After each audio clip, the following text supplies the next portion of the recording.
जम्मू काश्मीरच्या शोपियामध्ये चकमक घडलेली आहे। या चकमकीमध्ये 3 दहशतवाद्यांचा खात्मा करण्यात आलाय। या भागामध्ये आणखी दहशतवादी लपल्याची माहिती देखील मिळतेय।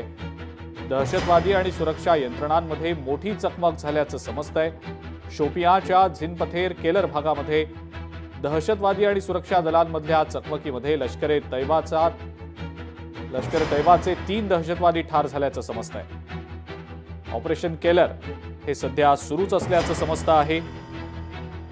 ऑपरेशन केलरच्या अंतर्गत सुरक्षा दलांकडनं या दहशतवाद्यांचं कोमिंग ऑपरेशन सुरू आहे आणि चकमक देखील झाली होती, ज्या चकमकीमध्ये लष्कर-ए तैयबाच्या 3 दहशतवाद्यांना ठार करण्यामध्ये यश आलेलं आहे।